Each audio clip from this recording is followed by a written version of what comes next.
Okay, so the people that owned it before me, they had a dog, and the dog always went with the boat. So they always keep the tennis ball here, and it was just kind of our thing, like where the plug would always go when you take it out. So the plug goes down here. You got to put it in at boat inspection. They don't require that you do it, but I say you do it before you go launch it all. You know, just put it in like this, hand tight. I only have one. I'm sure you can order more. So it's good to have a spare in case you drop one in the water or something. Anyway, so hand tight, and then the wrench here that I always keep there. Anyway, you can figure that out. But then you need to take it out after you're done voting. You have to take it out and let the water drain. So it's better to keep it. You're supposed to keep it off when it's not working. Okay.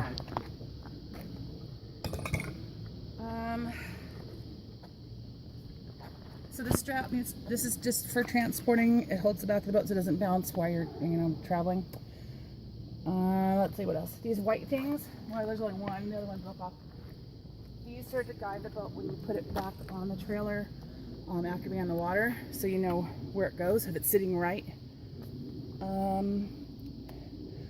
Oh, so the trailer itself. I mentioned that it doesn't have a trailer plate, so the actual VIN number is worn off, and it has to be. See, I forgot where it's like up in here or something. Anyway, it has to be.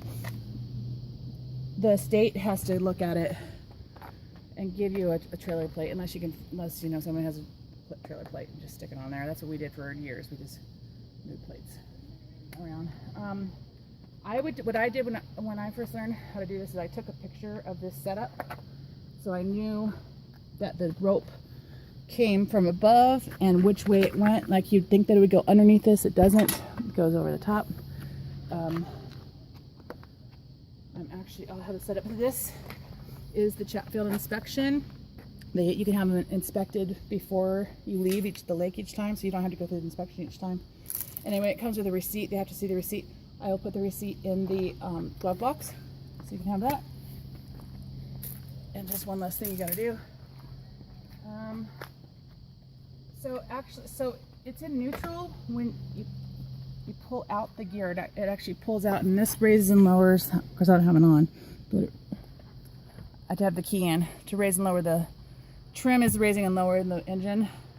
There's a neutral spot you're going to find. It goes, yeek, you can kind of feel it, and that's the best way to keep it when storage. Is that way it doesn't give stress on the hydraulics. God, there's so much more to say about this, but this is the general idea. Could definitely talk you through anything else you need to know. Oh, so when you're going, and once you're going in the water, there'll be a little spout. There's a little hole right here, and water will come out of that, and you'll see it go psh.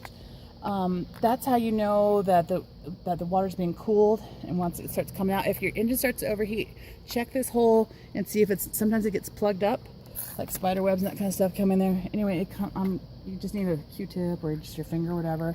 Okay. Make sure that water's coming out of there. That's the whole cooling system. It doesn't, it likes to run at like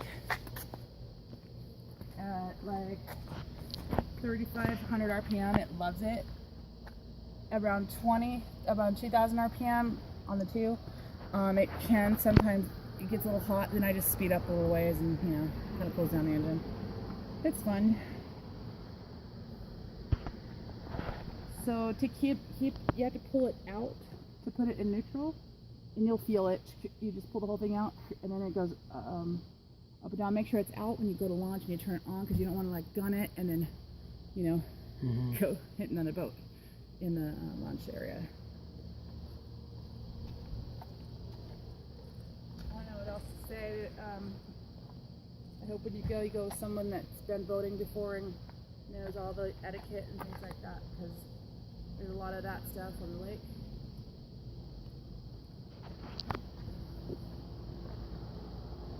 Hopefully I'll get a chance to